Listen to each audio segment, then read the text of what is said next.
Então vamos começar orando, pedindo a Deus que nos dirija nessa manhã.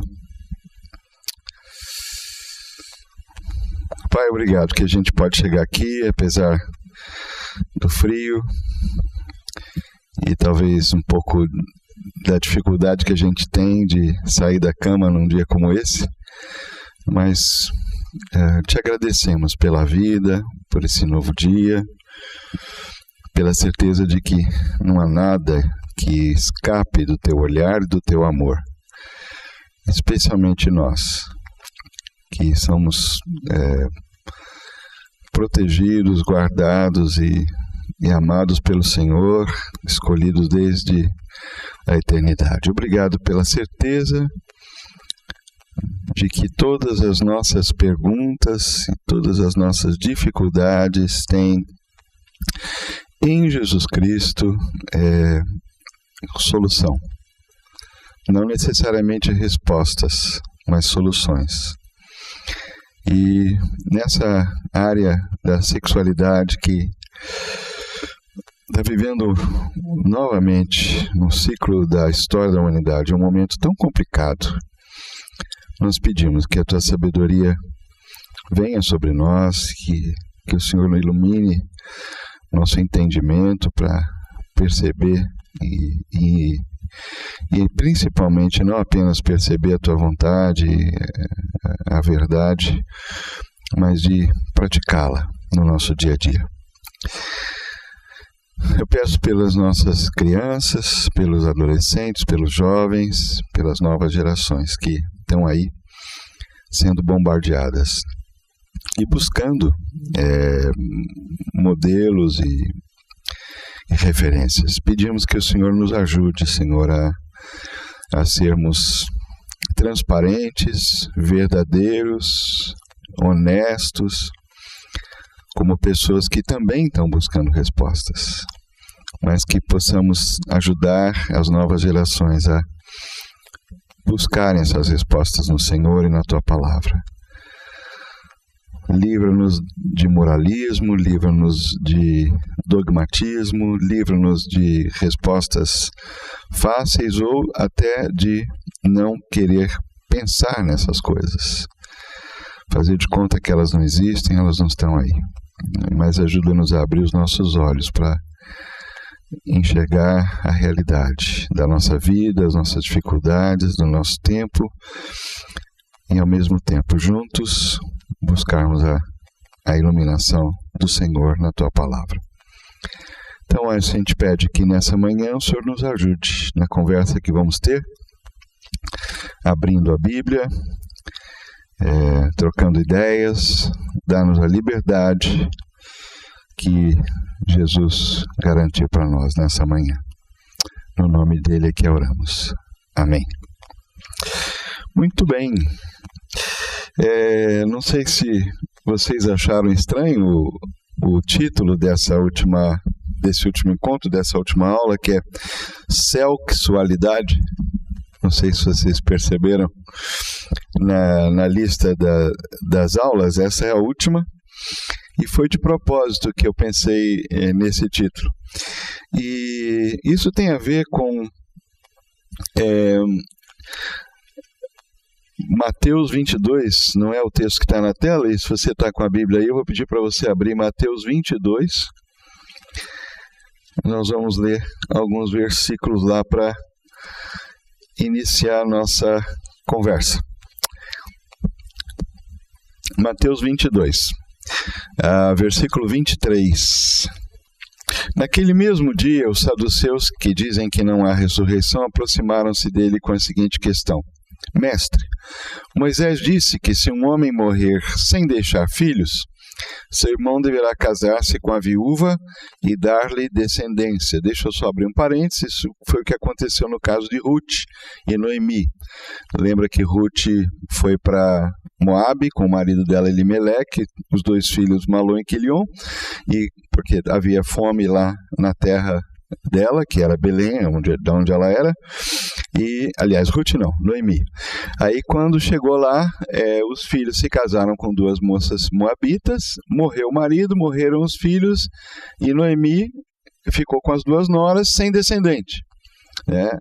Aquele caso que ela voltou, uma delas finalmente veio junto, a outra ela conseguiu demover da ideia, voltou, foi justamente Ruth. E lá em Belém, novamente, tem aquele episódio do resgatador, lembra-se do Boaz? Então, é exatamente isso que está falando aqui. Porque quando, inclusive para manter a terra dentro da família, para dar um nome, para continuar o nome da família e a propriedade ficar dentro daquele ramo da família, porque a terra tinha sido toda dividida, né? Então era uma maneira de você preservar não só o futuro daquela linhagem, como também manter a terra na mão de alguém e evitar acúmulo, né? Porque quanto mais menos você acumula a propriedade, isso ia causar mais problema no futuro. Então, era uma maneira de você manter a terra também dividida dentro daquela linhagem, daquela família. Havia uma série de razões sociais para essa lei, né, que Moisés então instituiu. Então, é isso aí. Moisés diz que se um homem morrer sem deixar filho, seu irmão, na realidade o parente mais próximo, no caso, se tivesse um irmão, deverá casar-se com a viúva e dar-lhe descendência. Entre nós, essa é uma historinha que os saduceus estão contando para Jesus. Havia 7 irmãos. O primeiro casou-se e morreu. Como não teve filhos, deixou a mulher para o seu irmão. A mesma coisa aconteceu com o segundo, com o terceiro, até o 7º. Foi morrendo um por um, sem ter filho. Finalmente, depois que todos, morreu também a mulher. Pois bem, na ressurreição, de qual dos 7 ela será esposa, visto que todos foram casados com ela? Uma coisa interessante é que os saduceus eram um ramo, era uma seita do judaísmo que não cria na ressurreição. Eles eram os liberais da época. Então Jesus respondeu: vocês estão enganados porque não conhecem as Escrituras nem o poder de Deus. Na ressurreição, versículo 30, as pessoas não se casam nem são dadas em casamento, mas são como os anjos no céu. Esse texto é interessante para iniciar a nossa conversa hoje. Eu queria que fosse uma conversa mais interativa mesmo, porque no céu, Jesus está afirmando que não tem mais casamento. Ou seja, o aspecto da sexualidade, né, a prática da sexo. Bom dia, bem-vindos, pode entrar. Eu sugiro que vocês tentem sentar nesse bloco aqui, tem bastante cadeira aqui na frente, tá? Para ficar mais fácil, inclusive para poder olhar para o mesmo grupo o tempo todo aqui. Obrigado. Então, no céu não tem, né? Não vai ter relação sexual, não vai ter esse tipo de atividade. E Jesus falou: vocês vão ser como os anjos, né, no céu.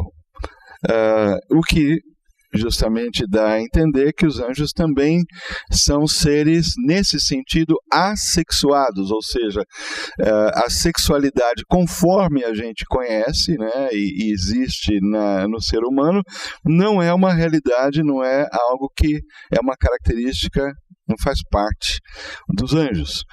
E nós, na ressurreição, ou seja, na eternidade, na próxima etapa da nossa vida, nós também não vamos ter essa característica, né? Não vamos viver em família e marido, esposa, esse tipo de atividade, de relacionamento não vai existir. Ou seja, não vai haver relação sexual, não vai haver reprodução, né? Não vai ter geração de filhos, no céu não vai ter nada disso. Bom, isso leva a gente a pensar, e muitos já escreveram sobre isso, a fazer a seguinte reflexão. Bom, se no céu não vai ter isso, se a gente caminha para algo extremamente, muito melhor do que aqui na Terra, né? E se o melhor lá no céu é não ter casamento, não ter reprodução, não ter relação sexual, não ter esse conceito de sexualidade como a gente entende aqui, a prática, né?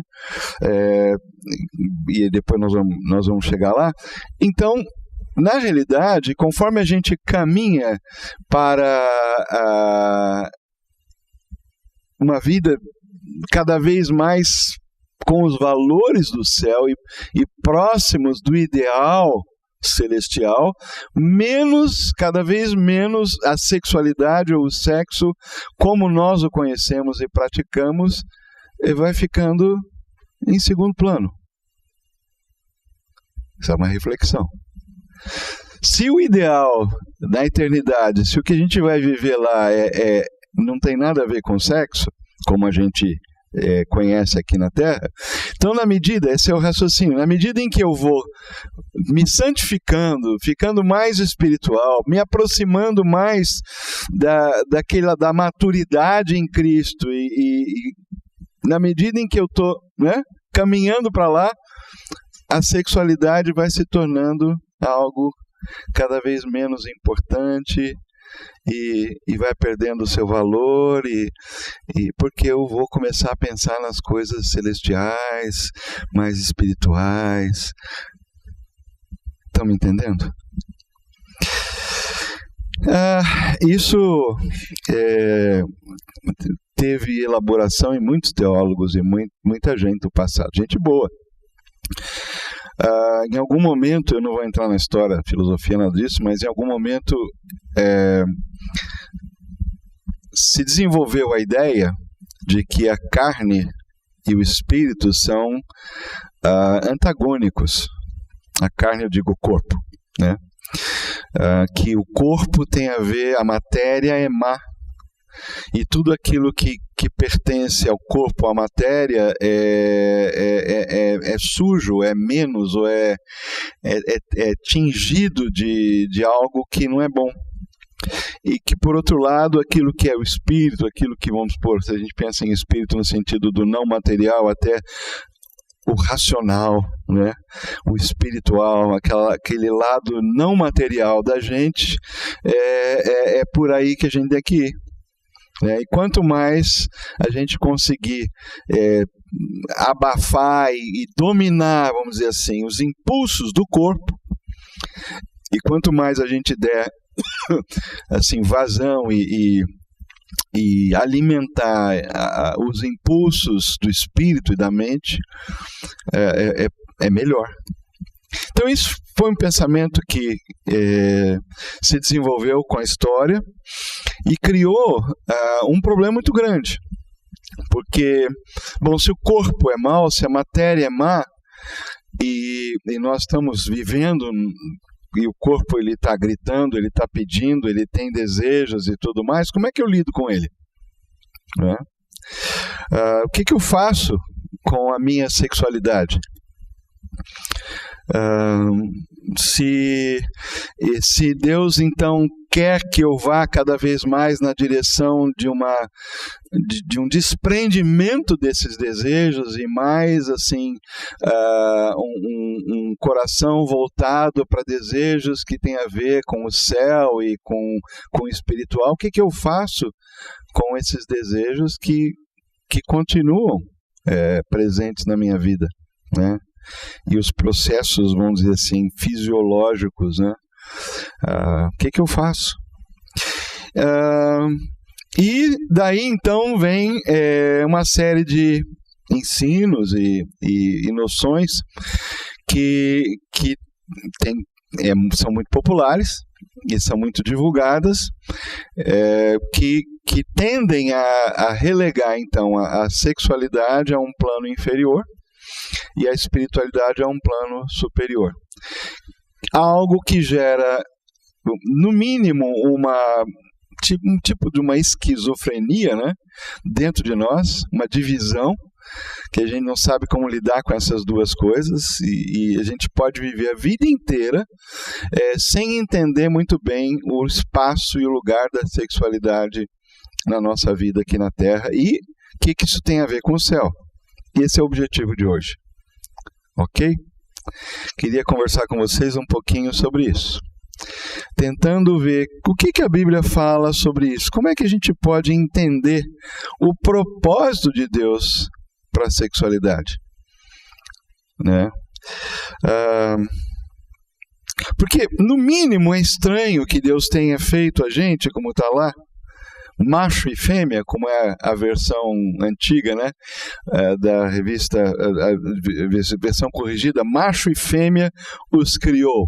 Homem e mulher é a maneira mais polida de dizer. Mas, na realidade, foi isso que Deus fez. Deus fez um macho e uma fêmea, né? Uma versão masculina do ser humano e uma versão feminina do ser humano. E quando Deus fez, Gênesis 1:27, ele criou o ser humano, o homem nesse sentido, né, à sua imagem e semelhança. E já começa a dar um nó na nossa cabeça, porque quando diz que Deus criou a gente à semelhança dele, diz que criou macho e fêmea.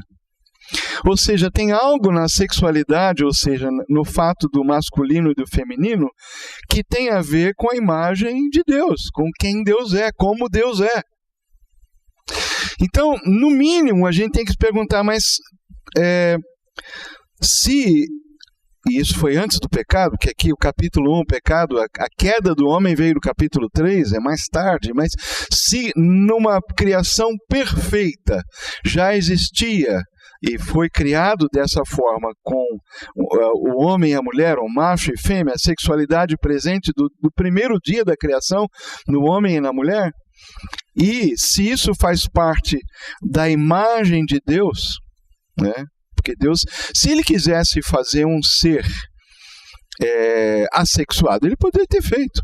Ele já não tinha feito os anjos? Já existiam os anjos. Mas quando ele cria o ser humano, ele cria macho e fêmea, a sua imagem e semelhança. Isso significa que Deus também tem macho e fêmea? Existe feminino e masculino em Deus, por exemplo, o Pai, Jesus, o Espírito Santo? Não é por aí. Mas como é então?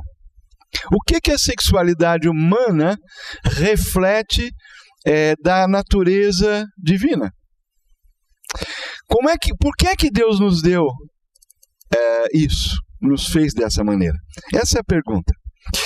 E eu creio que a gente pode encontrar essa resposta no próprio texto, conforme a gente for lendo. Porque, veja, no primeiro momento que Deus faz, e aí eu vou passar para o... Deixa eu ver se... Vou passar para o capítulo 2, mais adiante. Aqui. Veja bem, Deus tinha plantado um jardim no Éden, versículo 8, e ali colocou o homem que formara. Versículo 15 de novo, vamos pular lá para frente. O Senhor Deus colocou o homem no jardim do Éden para cuidar dele e cultivá-lo. E ele disse para o homem, coma livremente, mas não coma da árvore do conhecimento do bem e do mal, porque no dia que ela comer, certamente você morrerá. Eva não existia. Adão estava sozinho. Ele não tinha percebido que essa era a sua condição, porque ele tinha acabado de ser feito. Ele não conhecia muita coisa, né? O que ele conhecia? Ele conhecia Deus, que tinha sido o criador dele. Oi lá, tudo bem? Bem-vindos. Será que vocês vão ficar chateados se eu pedir para vocês sentarem aqui desse lado? Tem aqui na frente, ó, bem aqui. Obrigado. Então, ele conhecia Deus, que foi a pessoa que o criou. Ele estava também conhecendo o seu entorno, o seu habitat, né? Especialmente o jardim, que dentro do mundo criado é o lugarzinho especial que Deus tinha feito para ele. Então, veja bem, Adão era perfeito, um homem perfeito, não havia pecado, não havia nada de ruim, de mal na natureza. Ele sabia quem era o Criador, porque a gente sabe que Deus tinha um relacionamento direto, face a face, andava, né, por ali. A gente vê isso no capítulo 3, quando Deus vem passear no jardim no final da tarde, né? Isso foi logo depois da queda, ou seja, Deus tinha o hábito de ter comunhão direta com o homem, e no caso com a mulher também, depois que ela foi criada, com o casal. Então, o que Adão, que existia? Existia Adão, perfeito, existia um Deus perfeito, suficiente, poderoso, que tinha colocado Adão num lugar perfeito, com as melhores árvores, todos os frutos e tudo mais, não faltava nada. E se Deus quisesse ter feito seres como os anjos, ele teria feito Adão, né, assexuado, e talvez tivesse feito muitos Adões, né, multiplicado como ele multiplicou os anjos, né, e colocado na terra um monte de gente. Mas não foi desse jeito que Deus criou o ser humano. Havia uma experiência diferente que Deus queria dar para a gente, que nenhum outro ser, vamos dizer assim, com inteligência, né, superior, no caso dos anjos que existiam, tinha. E é interessante isso. Mas Adão, então, a Bíblia diz que pela primeira vez acontece algo interessante na narrativa. Veja o versículo 18. O Senhor Deus declarou: não é bom que o homem esteja só. Farei para ele alguém que o auxilie e lhe corresponda, ou lhe seja igual, ou idôneo, como diz uma outra tradução. E é Deus quem fala isso. Adão não entendeu ainda essa realidade da solidão. Ele ainda está descobrindo tudo, né? Ele tem Deus, ele tem o lugar onde ele mora, tudo maravilhoso, perfumado, bonito, colorido. Eu acho que ele devia viver assim no céu, né? Aqui na terra. Era um pedaço do céu na terra. Mas Deus é que diz, ainda não está completo. É a primeira vez que fala, Deus viu que não era bom, porque até então, em todas as etapas da criação, nos primeiros, todos os dias, na realidade, Deus viu que era muito bom, Deus viu que era bom. E aí você começa a perceber uma característica de Deus que Ele coloca na gente. Qual é essa? Quando você termina uma coisa bem feita, né? Quando você, por exemplo, faz um almoço, né? Você que gosta de cozinhar, vamos supor que seja essa uma dos seus hobbies, né? As coisas que você faz bem. E você vai receber alguém, ou a sua família, ou alguém em casa, e você capricha, né? E tal, no visual, no gosto, no tempero, na combinação e tal, e você coloca aquela mesa bonita, põe o prato lá, sente aquele cheiro, né? Aí você recebe as suas visitas, ou os seus familiares, e o pessoal come com gosto, repete, não sobra nada, tá todo mundo feliz. O que é isso? Há um prazer. Há uma sensação forte dentro de você de satisfação. Satisfação que vem pelo fato, pelo gosto, por você ver a alegria das pessoas, por você sentir que foi uma ocasião especial, você atingiu o seu objetivo, as pessoas gostaram da sua comida, e a gente podia colocar isso em muitas histórias diferentes e de outras maneiras, mas Deus é assim. Deus tem prazer, ele tem um sentimento de satisfação muito forte quando a coisa é boa. Por outro lado, Deus fica muito triste e chateado, como a gente podia dizer, né, na nossa linguagem, quando a coisa não está bem, né? Mas Deus nos criou com essa capacidade de sentir quando é bom, de ficar alegre, feliz, de ter a satisfação lá no fundo. E era isso que Deus estava sentindo e tendo. E a Bíblia fala, e viu Deus que era bom. E numa linguagem bíblica, isso significa que Deus curtia aquilo que ele estava fazendo. Ele curtia. Ele olhava e ficava feliz, né? Sentia satisfação. Era um sentimento forte de prazer. No bom sentido, estou usando a palavra prazer, é neutro. Então, você começa a perceber que a natureza de Deus é um Deus que também tem a capacidade de sentir algo forte, muito forte. Agora, se nós somos capazes de sentir alguma coisa forte, né, por bem e por mal, imagina Deus, né? Que é Deus. Então, quando fala que Deus viu que era muito bom, não é assim. Legal, né? Como eu, às vezes. Eu sou uma pessoa mais assim, às vezes a Cláudia põe lá uma roupa bonita e tal, e ela disse, e aí? Eu falei, tá legal, né? Ela quer um pouquinho mais que isso, né? Ela precisa de sentir que eu olho para a roupa e falo assim, tá lindo, e mais, porque na realidade ela já me disse que ela se veste para mim. Interessante, a gente como homem tem essa dificuldade, né? A gente acha que, bom, a mulher se veste também para estar bem, né? Lógico, onde ela vai. Mas, em primeiro lugar, pelo menos eu estou falando da minha esposa, ela diz, eu estou me vestindo para você, é para você que eu estou me arrumando, em primeiro lugar. E ela precisa de ter certeza de que o jeito que ela se vestiu me dá satisfação, me deixa alegre, né? Me faz feliz. Eu falo, tá bonita, né? Você é sempre linda, eu sempre falo isso para ela, né? Não precisa se vestir, se produzir, ela é sempre linda, mas naquela hora ela caprichou.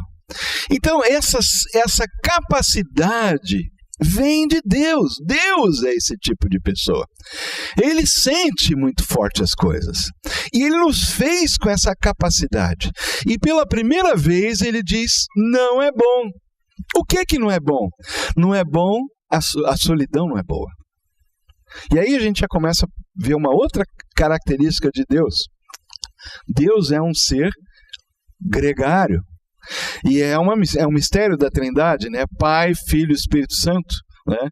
Que foi uma doutrina, uma concepção de Deus que levou tempo para a gente entender, né? Que foi revelada aos poucos, né? Nas Escrituras e na história humana. E hoje a gente fala de Deus, isso é uma verdade consagrada no cristianismo, é básico isso, é um mistério, mas Deus é um Deus em 3 pessoas. Ou seja, o próprio Deus, né, vive numa condição de sociedade, de mutualidade, de comunhão. Ele não é um Deus, mesmo na divindade, solitário. Ele sempre esteve acompanhado nesse sentido. E aqui ele resolveu estender essa experiência de mutualidade, de companheirismo, também para o ser que ele cria. E então ele diz pela primeira vez, não, aqui está faltando. Mas Adão nem se dava conta disso, e é por isso que Deus então fez cair um sono pesado, né, sobre Adão. Estou aqui brigando com isso aqui mais para cima. Para baixo? Obrigado. 21, obrigado. E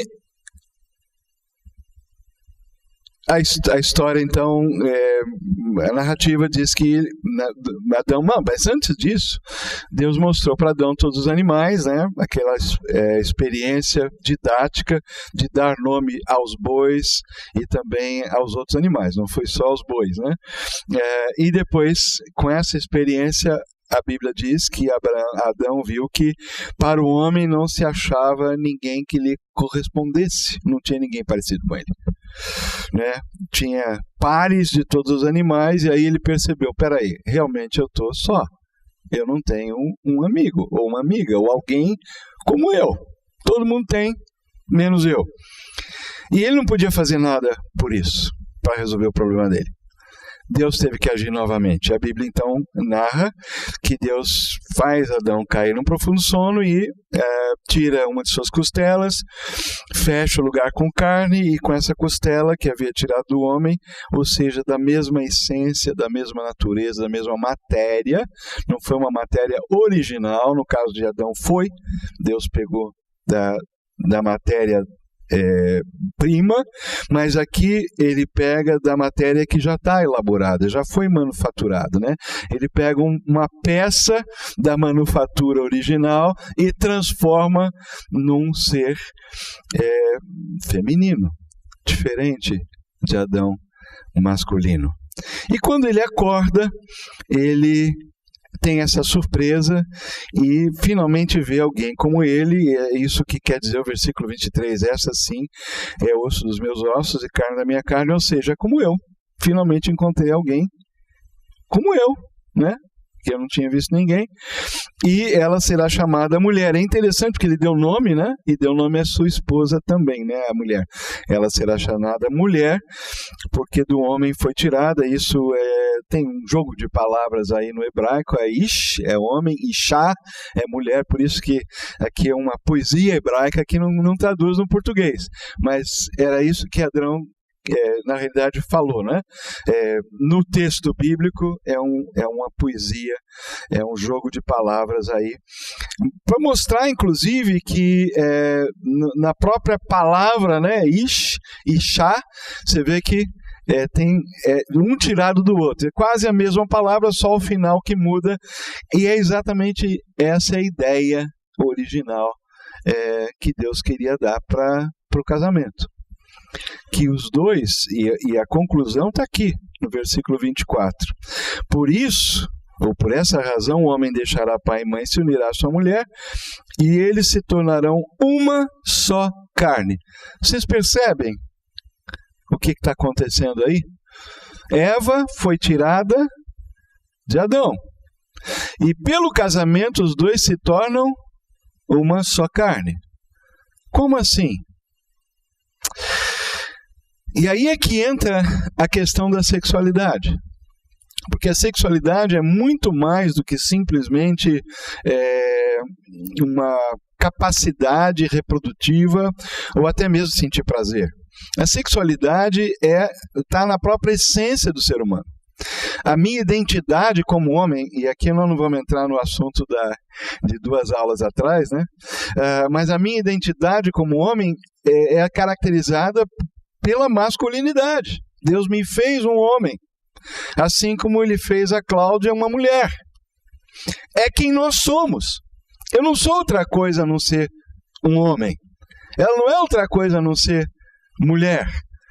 Deus nos faz assim, mas Ele nos faz assim de tal maneira que a experiência do casamento vai dar para a gente a possibilidade da gente experimentar uma dimensão de mutualidade, de unidade, que sozinhos, nem eu, nem ela, vamos experimentar.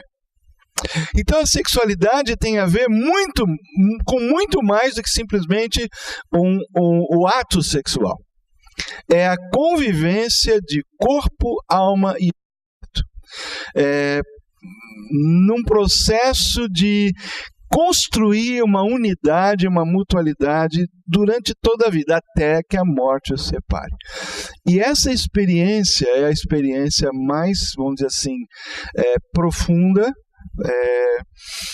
que um ser humano pode ter, de relacionamento humano. Porque Deus criou a gente assim. Então, a sexualidade ou o sexo é, nesse sentido, espiritual.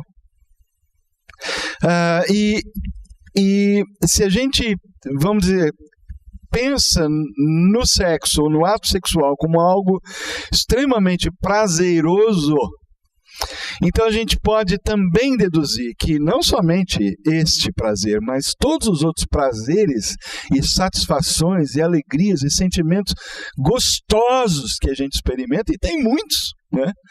Dentre eles o orgasmo, né? o ato sexual e o clímax, que é uma coisa extremamente forte.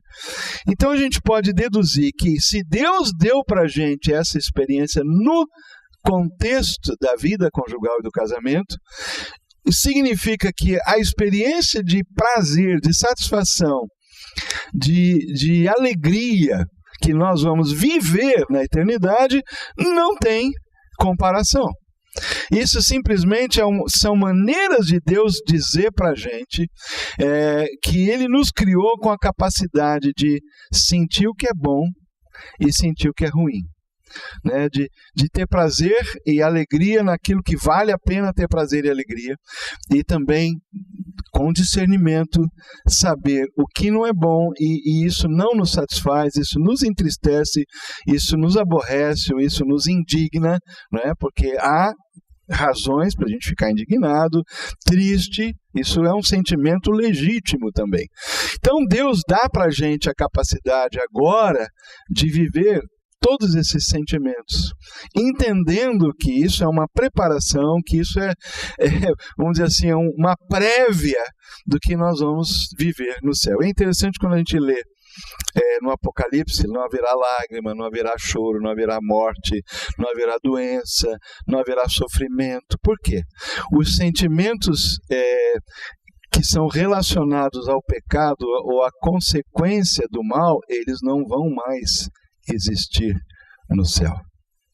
Nós só vamos ter lá sentimentos positivos, né? Muito bons, muito melhores do que aqui.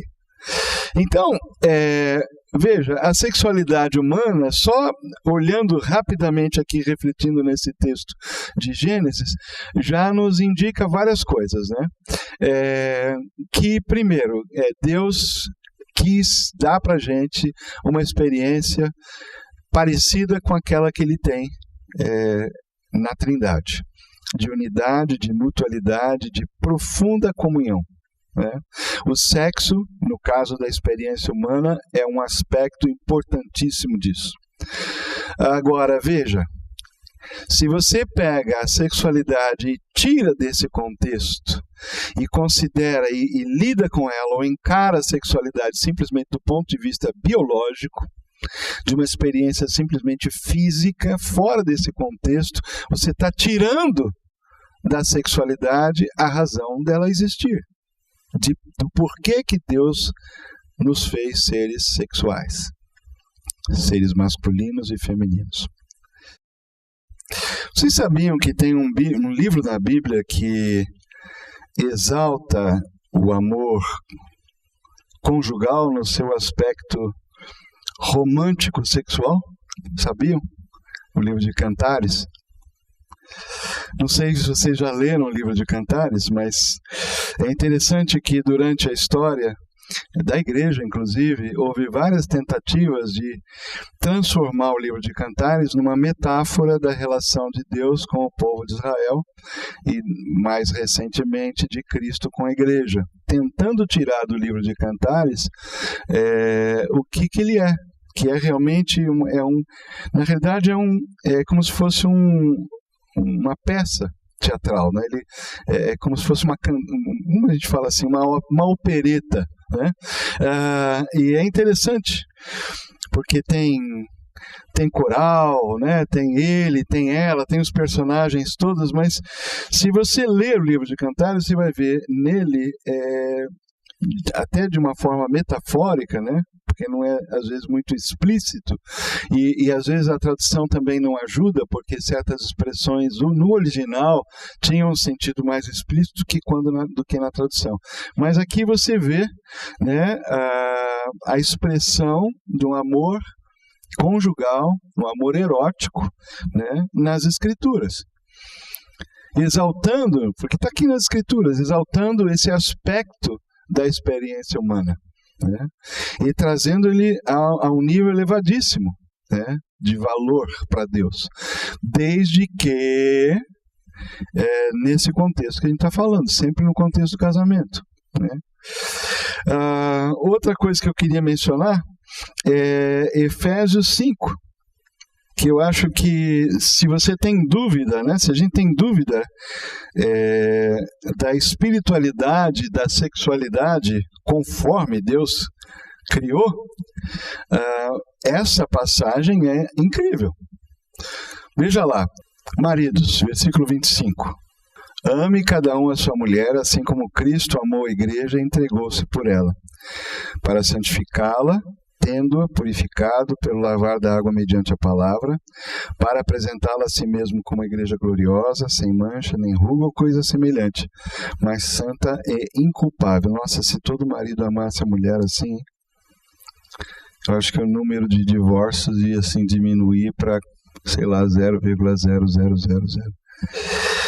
Da mesma forma, os maridos devem, da mesma forma que Cristo ama a igreja e se entregou por ela, da mesma forma, os maridos devem amar cada um a sua mulher, a sua própria, como a seu próprio corpo.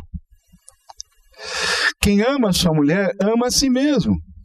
Interessante, né? Por quê? Porque é uma só carne. É uma unidade.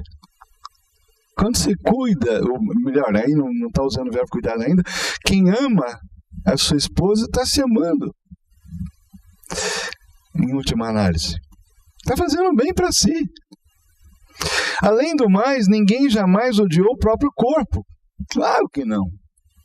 Você dá um cortinho, vai lá correndo e tal, para ver, né? Enfim. Antes o alimenta e dela cuida.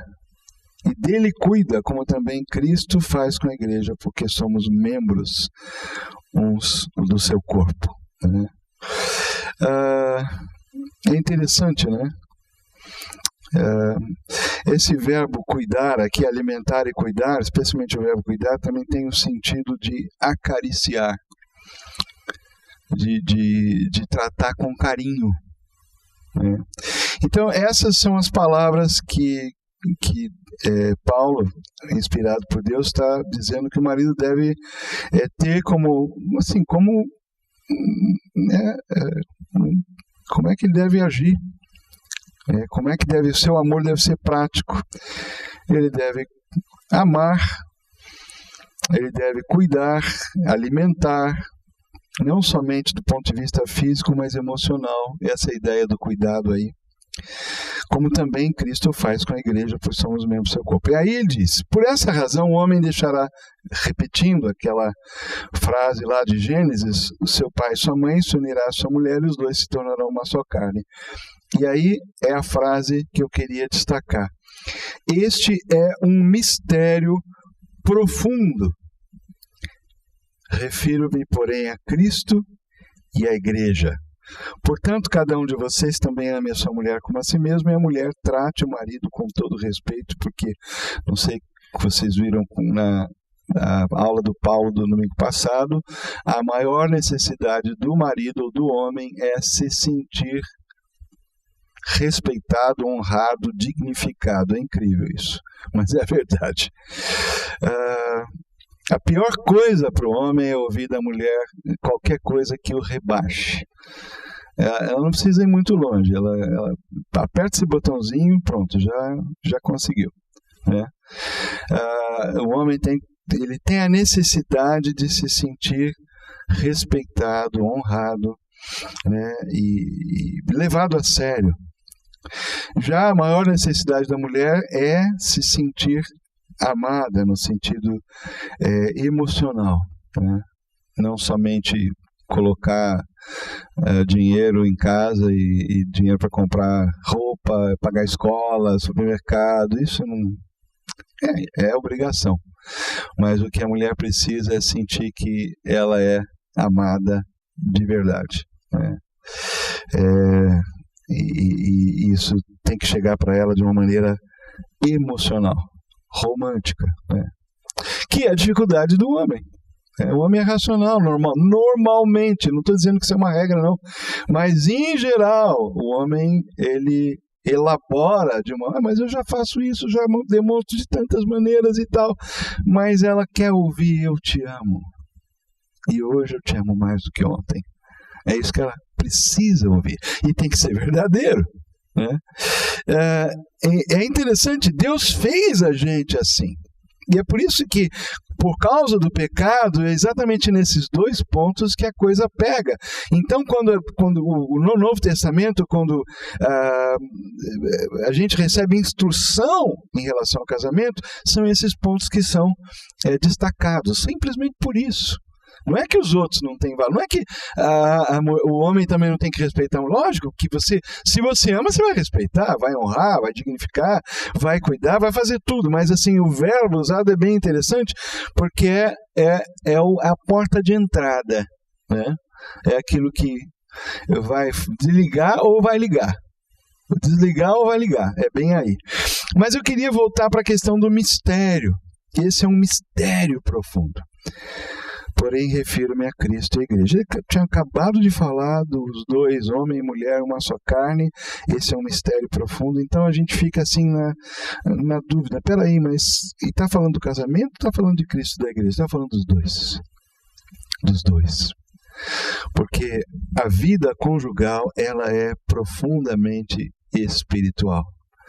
É uma experiência que Deus nos deu para viver de forma espiritual, incluindo a sexualidade, incluindo o relacionamento sexual, dentro do contexto do casamento. Mas o sexo é apenas um elemento que muito forte, que inclusive está ligado a todas as outras atividades do casal. A gente sabe que o sexo começa na hora que você acorda. Paulo falou isso domingo passado. Tem um livro que diz que o sexo começa na cozinha, né? O sexo começa na sala, o sexo começa do lado de fora, o sexo começa em qualquer lugar. No telefone, quando você liga para ela e fala como é que você está durante o dia, ou ela para ele, né? O que eu quero dizer é o seguinte, é que não é algo biológico que a gente simplesmente pratica ou dá vazão a um desejo, a uma necessidade para simplesmente satisfazer uma função biológica. Ela tem um aspecto biológico, mas ela não pode ser só isso. A sexualidade humana, ela faz parte da criação. Deus nos criou seres semelhantes a Ele. E a nossa sexualidade é uma manifestação da imagem de Deus em nós. E ela precisa ser vista dessa forma e praticada dessa forma. Com toda a santidade, com toda a dignidade. É por isso que o escritor de Hebreus falou que seja digno de honra, seja o leito sem mácula, né? Por quê? Porque quando chega na hora do leito sem mácula, para ele ser um leito sem mácula, ou seja, uma experiência de vida conjugal no aspecto sexual plena, satisfatória, abençoada, é preciso que isso seja feito e aconteça num contexto de fidelidade, de amor, de respeito, de honra, de busca do Senhor. Uma outra passagem, vou terminar com essa, 1 Pedro 3, olha que incrível. A gente acha gozado porque quando ele fala da mulher, ele usa os versículos do capítulo 3, de 1 a 6. Mas na realidade, esses 6 versículos estão dizendo uma coisa só. Estão falando para a mulher, especialmente se referindo à esposa que tem o marido ainda que não segue a Jesus, que não é cristão, que não leva Deus a sério. Ele está dizendo o seguinte: olha, não prega para o seu marido, viva. Só isso. Não está falando mais nada. 6 versículos para dizer isso. Viva. Fecha a boca e viva. Testemunhe de Deus com a sua vida. Agora, quando chega na hora dos maridos, é um versículo só, mas quantas coisas ele fala? Um monte. Do mesmo modo, vocês, maridos, primeiro, sejam sábios no convívio com as suas mulheres. Começa por aí, né? A gente tem que estudar a esposa, conhecer. Não é da noite para o dia, né? Porque o ser feminino é diferente do masculino, bem diferente. E a gente tem essa dificuldade a vida inteira de entender, né? Sempre tem algo novo, mas isso é muito bom, né? Porque Deus, isso nos leva a ter uma atitude assim, peraí, eu achei que eu tinha entendido, eu achei que era desse jeito, não é bem assim. Então a gente vai crescendo nesse conhecimento e vai ganhando sabedoria. E, aliás, sabedoria é algo que a gente pede a Deus também, viu, gente? Mas tá bom. Sábio no convívio, né? Tratem-nas com honra, né? Novamente, voltando àquela parte lá de trás. Como parte mais frágil, não no sentido que diminui, mas alguém que precisa de ser honrada e cuidada, especialmente do ponto de vista emocional. Eu sei que nós vivemos hoje no século XXI, que as mulheres são fortes, elas comandam países, comandam empresas, comandam os lares. A maioria, muitos lares aí não tem o homem em casa, porque o homem fez o filho e foi embora, e a mulher criou sozinha. Provavelmente tem exemplos aqui de pessoas que foram criadas só pela mãe, dando duro, né? Desde cedo. Eu não estou dizendo que ela é frágil nesse sentido, não sou eu quem estou falando, mas quando a Bíblia fala frágil no sentido do contexto do casamento, é que ela precisa de ter um cuidado emocional. É nesse sentido. Ela precisa ser alimentada emocionalmente, cuidada emocionalmente. E aí é o pedaço que eu ia falar. E cordeiros do dom da graça de vida. Né? Ela está no mesmo nível que o homem diante de Deus. Homem e mulher, não tem diferença. Cordeiro, né? Homem e mulher os criou. Os dois têm valor, os dois estão no mesmo pé diante de Deus, para que, de forma que não sejam interrompidas as suas orações. Ou seja, quando a coisa não vai bem em casa, pode saber que a vida espiritual também não vai bem. Né? Nossa comunhão com Deus fica afetada quando a nossa comunhão com o cônjuge está quebrada, está afetada. É por isso que a gente tem que acertar essa relação em casa. Isso, inclusive, reflete nos filhos e uma série de coisas. Me lembrei agora de uma passagem de 1 Coríntios, capítulo 7, em que Paulo, num texto muito interessante acerca do casamento, que ele diz: se você não casou, não case, fique solteiro, que é melhor. Né? Ele mesmo falou isso. Mas, ele disse, mas tudo bem, se você casar. Mas nesse texto ele diz o seguinte, que o corpo da mulher não é dela e do marido, que o corpo do marido não é dele e da mulher, e que eles não devem se privar sexualmente, a não ser com mútuo consentimento, num período em que os dois estão, vamos dizer assim, quem sabe jejuando, buscando a Deus, vivendo um momento crítico que eles precisam se dedicar à oração e ao jejum. Por um pouco de tempo, Paulo fala. Breve. Porque se você fica muito tempo, você fica vulnerável à tentação e não é bom. E também não é bom para o casamento, né? Dessa forma. Então, veja que está falando de oração e relacionamento sexual. Né? Até está dizendo, olha, se você, em nome de busca de uma espiritualidade, ou está focando, né, em orar, em jejuar, e você se abstém de ter relacionamento sexual com o seu cônjuge, faça isso por um período breve, né, por um tempo. Não deixa isso muito tempo, porque isso pode dar problema.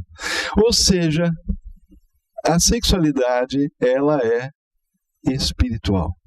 Ela faz parte da nossa essência humana, porque Deus nos criou semelhantes a Ele. Não que Ele seja um ser sexual, no sentido humano, mas Ele é um ser capaz de ter satisfação, prazer, alegria profunda, intensa por aquilo que é bom. E Ele nos deu, na experiência humana, a capacidade de sentir intensamente várias coisas, né? Tanto para o lado positivo quanto para o lado negativo. E uma das coisas, uma das experiências humanas, né, mais profundas e mais intensas é a experiência do amor conjugal, que inclui também o ato sexual, como talvez um momento climático dessa relação, mas que não é isolado do relacionamento integral, corpo, alma e espírito, porque Deus nos fez a sua imagem e semelhança. Então, voltando para quando a gente começou, para quem não estava aqui, eu li aquela passagem que Jesus falou que no céu, na ressurreição, não se casa porque já vão ser que nem os anjos. E eu perguntei, será que isso significa que na medida em que a gente se aproxima do céu, ou fica mais espiritual, o sexo vai tendo menos e menos importância? A resposta, eu creio que para nós hoje, aqui, deveria ser não. A Bíblia não diz que sim, a Bíblia diz que não, que a sexualidade humana é uma experiência espiritual até o fim. Talvez não do mesmo jeito, porque a sexualidade não é só o ato conjugal, é a experiência de você viver o masculino e o feminino em unidade e mutualidade. E há muitas expressões disso, além do que simplesmente o ato conjugal em si. E provavelmente, na medida em que a gente envelhece, isso vai mudando de característica, mas nunca deixando de ter essa intensidade do amor conjugal. Só que talvez de uma forma diferente, com menos, vamos dizer assim, episódios, né, de satisfação sexual, mas não menos intensa de amor conjugal. Tudo muda na vida, né? A gente vai mudando, as experiências vão se tornando diferentes, as cores vão mudando, as percepções, a nossa compreensão, nós amadurecemos, mas a sexualidade sempre vai estar presente na experiência humana com algo profundamente espiritual. E algo para a gente descobrir essa dimensão, né, da imagem de Deus em nós. Esse é o contexto bíblico. Essa é a informação que eu queria transmitir nessa manhã para vocês. Ok? Acabou, né? Então tá bom. Ninguém perguntou nada, Flávio. Eu acho que... Eu não sei se é porque nenhum não tinha dúvida ou que ficaram chocados, ou... Eu não sei exatamente o que aconteceu. No outro tempo... A Cláudia vai ter uma pergunta. Em relação às pessoas que são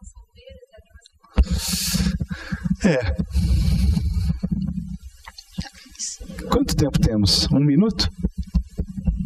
Faz aí no microfone. Como que a gente pode pensar em relação às pessoas que são solteiras, estão solteiras, e aquelas pessoas que não se casam, ou por uma opção própria, ou pelas circunstâncias da vida? Sim. Da mesma forma, a solidão não é boa, né? A solidão, ela não é uma experiência agradável, nem deve ser uma experiência de ninguém. Existem outras maneiras de você resolver ou vamos dizer assim, suprir essa carência de afeto e de comunhão, de amizade, que não necessariamente via casamento, né? O casamento é uma experiência humana, normal, natural, mas uma parte dos seres humanos não vão se casar ou já foram casados, ou por separação ou por viuvez. E isso não significa que se você não é casado, você não pode ser feliz. Porque a gente sabe que Deus supre todas as nossas necessidades.